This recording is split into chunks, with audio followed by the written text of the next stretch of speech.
Hi, my name is Autif Kamal, and this is another video on logic and reasoning. This video is on contradictory propositions. Below you'll find my contact info. You can send any questions, comments, and feedback to kautif@gmail.com. You can do the same using my Skype user ID, autif.kamal, and you should check out my website, webs.logicandreasoning.com. There you'll find supplementary exercises as well as links to my other videos on logic and reasoning. There's a forum where you can leave comments and questions for the other viewers and me. There's a link to a chat room to discuss content live with the other viewers or me, either while or while not watching the videos. And there's information on when I'm available to discuss content live, and there's information on how to earn certificates. Having said all of that, we'll move on to why it's important to know how to identify and formulate contradictory propositions. Okay, so I have this picture of the sky here for a reason. I'm going to give you a personal experience that I had, and I'm going to use that personal experience to illustrate a general idea, which I think you can connect with. Okay, so I got this new job in San Francisco in Chinatown, and often when I'm waiting outside, this elderly Chinese man will pass by. I'll just say, "Hi, how are you?" and he'll say the same because I can't speak much Chinese and he can't speak much English. Also, waiting outside with me is a little girl. The elderly Chinese man is kind of friendly, so he'll talk with her. And one day he asks her this random question. He asks her, "What color is the sky?" So she says, "It's white." And then he says, "No, it's gray." And then I'm thinking in my head, well, actually, both your claims are false because you both failed to express the quantity in your propositions, making it sound like you were both making a generalization. It sounded like the elderly Chinese man was saying, all of the sky is gray, and the little girl was saying, all of the sky is white. And just to give you context, from where we were standing, one part of the sky was white and most of it was gray. So if I cared enough about the issue of this conversation, I would have intervened to coach the little girl on how to formulate a contradictory proposition. I would have told her, instead of saying it's white, I would have told her to say some of the sky is not gray.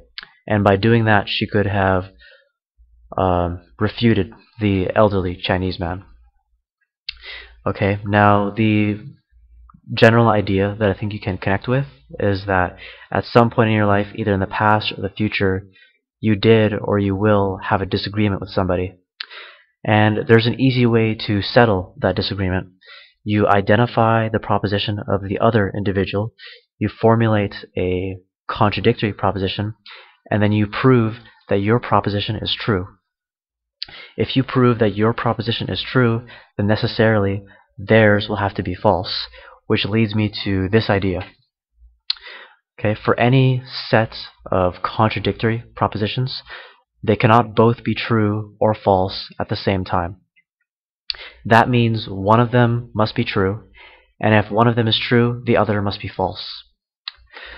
Okay, so if you have all of the sky is gray, and some of the sky is not gray, that's a set of contradictory propositions. Notice that their terms are the same. You have of the sky, gray, of the sky, and not gray. Now it's important that instead of saying like white, as the little girl said, you say not gray, because not gray covers every possibility which is not gray. So not gray could be white, it could be blue, black, orange, or any other color. And that's a legitimate way to split an argument into one of two possibilities. Okay, also notice for the first proposition, it has a universal quantity and a positive quality. And the second proposition has a particular quantity and a negative quality. That's really easy to remember because you just have to remember that both of the propositions in a contradictory set have a different quantity and quality than each other. And there's only two types of quantities and qualities for propositions. Now look at the second set of contradictory propositions. Again, the terms stay the same. You have of the sky and gray, and again of the sky and gray. And then for the first proposition, you have a universal quantity and a negative quality. Then for the second proposition, you have a particular quantity and a positive quality.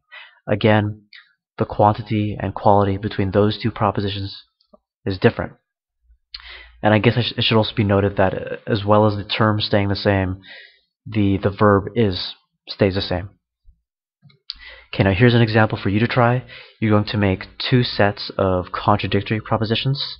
You're going to use the same terms and the verb, and you're going to make the propositions universal or particular, positive or negative, as necessary. I'll give you a moment to work on that. If you need more time, you can pause the video. Otherwise, I'm going to move on to the answers, which I will do right now. Okay, so I'll start with the first set. All terrorists have facial hair. Some terrorists do not have facial hair.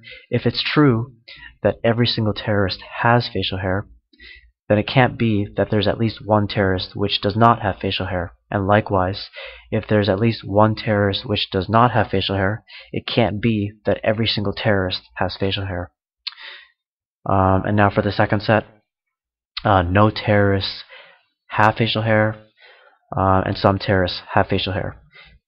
If there is not a single terrorist that has facial hair, it can't be that there's at least one terrorist that has facial hair. And likewise, if there is at least one terrorist that has facial hair, it can't be that there is not a single terrorist that has facial hair.